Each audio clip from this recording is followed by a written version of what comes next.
양극화 현상이 심각합니다.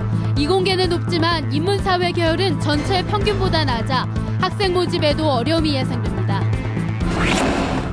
완주군이 지역 특산품인 철쭉을 명품으로 키운다며 10억 원이 넘는 돈을 쏟아부었지만 관련 시설이 눌리고 있습니다. 맑은 날씨 속에 부안 마실축제와 전주국제영화제 등 축제장마다 관광객들의 발길이 이어졌습니다. 조선 임금의 신위를 모신 종묘특별전이 전주에서 열립니다. 어린이를 위한 댄스 뮤지컬 판타스틱 아쿠아도 무대에 오릅니다. 안녕하십니까. JTV 8시 뉴스입니다. 대학 이공계 학과의 취업률이 높은 반면 인문사회 계열의 취업률은 평균 취업률을 밑돌고 있습니다. 학과별 취업률 양극화 현상은 당분간 계속될 것으로 보여 학생 모집에도 부익부, 빈익빈 현상이 우려됩니다. 조창현 기자입니다. 전북대 공대 4학년인 정진욱 씨는 지난해 말 대기업 입사를 확정했습니다. 전공 공부는 물론이고 방학 때마다 중소기업에서 경험을 쌓은 게 주요했습니다. 전공 지식은 가장 기반이 돼야 되는 것 같습니다. 기반이 되고 거기에 더입어서 회사 내에서 적응하고 협동하고 융화가 될 수 있는 그런 인성을 가지고 있어야 된다고 생각하고, 그리고 그쪽 회사 쪽에 제가 그렇게 어필했더니 전북대 공대 기계공학과의 지난해 취업률은 100%입니다.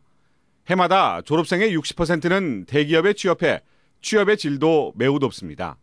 우수한 기업체 또 이런 데 진출해서 자기 역량을 발휘할 수 있다. 이런 것들이 저희 학과의 전통으로 자리해서 상당히 학생들이 전공 공부를 열심히 하는 그런 분위기가 자연스럽게 형성이 돼 있는 것 같습니다.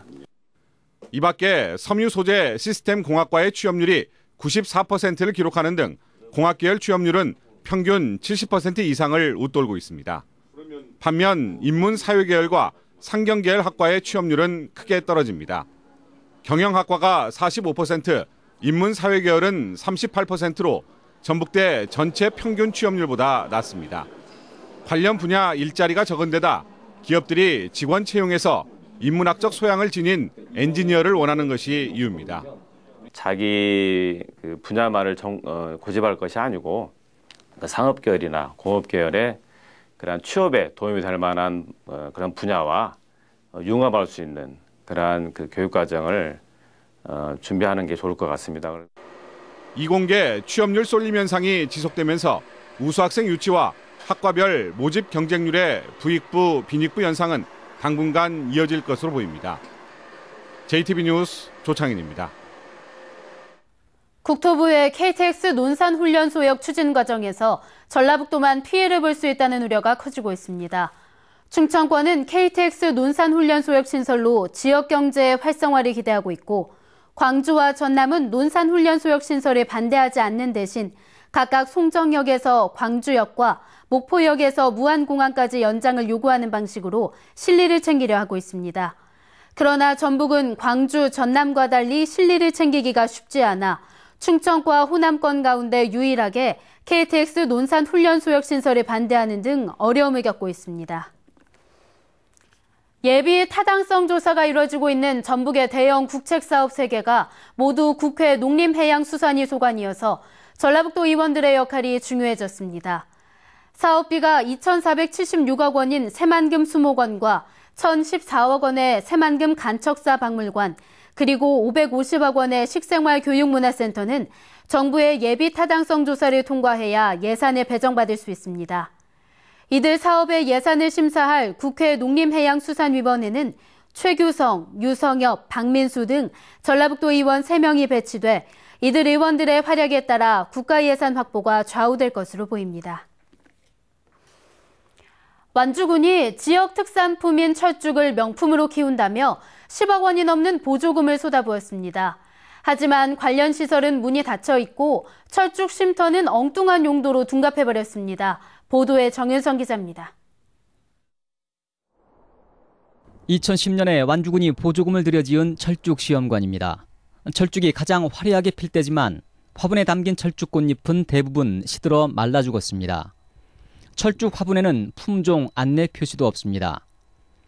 청소가 제대로 돼 있지 않고 화분만 쌓인 채 사실상 방치돼 있습니다. 지금 이거 신경 쓸 시간이 없죠, 솔직하게. 철쭉을 현장에다가 다 지금 조달을 해줘야 되잖아요. 거기에 지금 사무직원들이 영매이다 보니까. 2억 6천만 원을 들여 건립한 철쭉 홍보관은 문이 닫혀 있습니다. 홍보관은 판넬로 만든 철쭉 사진 몇 장 걸어놓은 것이 전부입니다. 이곳을 맡고 있는 영농법인은 평소엔 회의장으로 이용한다는 설명입니다. 조합원 총회를 이제 1년에 딱 한 번 하고 이사님들은 이사회에서 다달이 하고. 6억 원이나 들어간 철쭉 쉼터는 문이 닫혀 있습니다. 철쭉 판매장으로 지었지만 운영이 되지 않아 로컬 푸드 판매장으로 바꿨지만 그나마 제대로 활용되지 않고 있습니다. 근데 이제 여기서 철쭉도 팔고 하다 보니 하려고 했는데 공간이나 접근성이 이쪽에서 해가지고 저쪽에 우리가 나무 시장 하고 있으니까 그래서 여기를 로컬 푸드 그런 식으로 이제 면사무소하고 해가지고 10억 원에 가까운 보조금이 들어간 시설을 이렇게 놀리고 있는데도 완주군이나 해당 영농법인은 활성화 대책을 전혀 내놓지 못하고 있습니다. JTB 뉴스 정윤상입니다. 농협이 한 달 사이에 사료값을 2차례 내렸습니다. 전북농협은 농협사료 전북지사가 지난 4월 1일 사료값을 4% 내린 데 이어 3.2% 추가 인하했다고 밝혔습니다. 전북농협은 이번 가격 인하로 전북에서 한 해 450억 원의 사료비를 줄일 수 있을 것으로 내다봤습니다.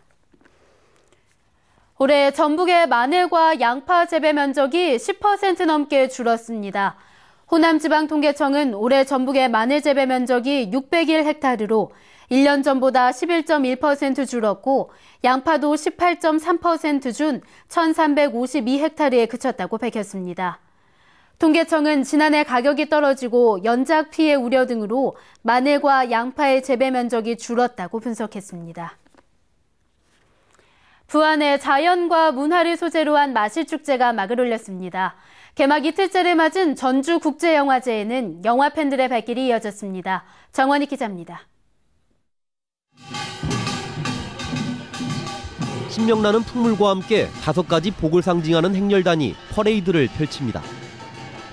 13개 읍면과 관광객이 하나가 돼 축복의 땅 부안을 수놓습니다. 부안 마실축제에 막이 올랐습니다. 일요일인 모레까지 사흘 동안 50여 개의 다양한 프로그램이 관광객을 맞습니다. 너무 장소도 좋고 지금 시설도 잘 돼 있고 먹을거리, 볼거리 너무 많이 풍부하고 재밌는 것 같아요. 주말인 내일은 상백지 패션쇼와 감자 수확 체험, 마실길 걷기 등 본격적인 행사들이 펼쳐집니다. 해풍 속에서 하룻밤을 보내는 캠프도 마련됐습니다. 소도읍 축제이기 때문에 관광객들이 모두 오면 부안의 속살을 볼 수 있는 축제여서 지역 경제에 직접적으로 영향을 주는 마실축제가 될 겁니다. 개막 이틀째를 맞은 전주국제영화제에도 영화 팬들의 발길이 꼬리를 물었습니다. 영화의 거리는 발 디딜 틈이 없습니다. 곳곳에서 추억을 담고 영화를 고르며 시간 가는 줄 모릅니다. 전주는 이제 여러 가지 외국 작품이나 독립영화 같은 저희가 이제 개봉했을 때 못 보는 많은 영화들을 볼 수 있어서 그런 게 큰 장점이라고. 맑은 하늘 아래 초여름 더위가 찾아온 날씨 속에서도 축제장마다 관광객들로 북적인 하루였습니다. JTB 뉴스 정원익입니다.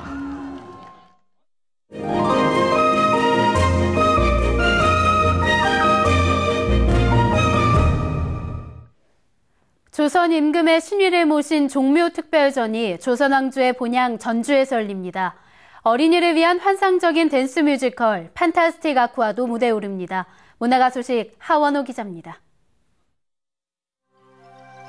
역대 임금과 왕후의 신위를 모신 종묘는 조선왕실의 근본이자 정통성을 상징하는 곳입니다. 신주에는 6개의 구멍을 뚫어 선대 임금의 혼이 오갈 수 있도록 했습니다. 제사에 쓰는 술동이도 계절마다 달랐는데 봄과 여름에는 봉황과 달기, 가을과 겨울에는 벼이삭과 사람의 눈이 새겨져 있습니다. 이번 전시에서는 종묘와 전주 경기전의 유물 120여 점이 전시됩니다. 제대 의식에 사용된 아름다운 제기나 종묘 전반에 대해서 살펴볼 수 있는 것은 흔치 않은 기회이기 때문에 여러분들이 많이 오셔서 보시고. 판타스틱 아쿠아는 보물을 찾아 떠나는 해적들의 모험을 소재로 한 댄스 뮤지컬입니다. 화려한 춤과 신나는 노래, 환상적인 무대 장치가 관객들을 모험의 세계로 안내합니다. 제방매가는 혼불의 작가 최명희가 쓴 미완성 장편 소설입니다. 전주를 배경으로 여성 명창 안향년의 삶을 다룬 이 소설에는 전주의 지명과 풍속, 생활사가 고스란히 담겨 있습니다. 판화가 유대수와 서양화가 황진영이 소설의 주요 이야기를 그림으로 옮겼습니다. 올해로 11번째를 맞는 전주 한집 패션 대전이 열립니다. 신진 작가들의 패션 디자인 경진대회와 국내외 디자이너들이 참여하는 국제 패션쇼, 만화나 영화 캐릭터 의상을 선보이는 코스튬 플레이 등 한지옷의 모든 것을 만나볼 수 있습니다. JTB 뉴스 하우더입니다. 탐방객이 크게 늘어나는 봄철을 맞아 모악산과 대둔산, 마이산, 선운산 등 도립공원 4곳을 정비합니다. 전라북도는 올해 9억 5천만 원을 들여 모악산 등산로에 난간과 데크를 설치하고 대둔산 주차장을 포장하기로 했습니다. 또 마이산 세천을 정비하고 선운산의 화장실을 리모델링하기로 했습니다. 전주시가 저소득층 고령 가구에 가스 안정장치를 지원합니다. 전주시는 올해 2,100가구를 시작으로 오는 2019년까지 65세 이상의 저소득층 가구 10,000곳에 가스 안전장치를 무료로 설치해주기로 했습니다. 이른바 가스 타이머 콕으로 불리는 가스 안전장치는 사용 시간을 미리 정하면 자동으로 가스 밸브가 잠기는 장치입니다. 전북교육청이 올해부터 청렴도 평가 대상을 크게 늘립니다. 전북교육청은 본청 과장급 공무원과 공립학교장 등을 대상으로 실시한 청렴도 평가를 올해부터 사립학교장과 교장, 교감 승진 대상자, 교육지원청 과장, 학교 행정실장까지 확대한다고 밝혔습니다. 또 본청 국장과 과장 등 고위공직자는 업무 환경의 부패 위험도를 측정하는 부패 위험성 진단을 도입하고 학부모를 대상으로 한 촌지수수 설문조사도 할 계획입니다. 전북경찰청 지능범죄수사대는 2년 전 교육부로부터 직무유기로 고발된 김승환 전북도 교육감을 기소 의견으로 검찰에 송치했다고 밝혔습니다. 김 교육감은 지난 2013년 학교폭력 가해 사실을 학생부에 기재하라는 교육부의 지침을 따르지 않은 교원의 징계를 거부해 교육부와 갈등을 겪는 과정에서 교육부가 요청한 감사 자료를 제출하지 않은 혐의로 고발됐습니다. 오늘 새벽 4시 반쯤 정읍시 소성면 73살 유모 씨의 파프리카 유리 온실에서 불이 났습니다. 불은 온실 내부 1,600제곱미터와 파프리카 등을 태워 소방서 추산 7천만 원의 재산 피해를 낸 뒤 1시간 반 만에 꺼졌습니다. 경찰은 정확한 화재 원인을 조사하고 있습니다. 날씨입니다. 전북은 오늘 순창이 27.8도까지 오른 것을 비롯해 전주 26.4도 등 초여름 날씨를 보였습니다.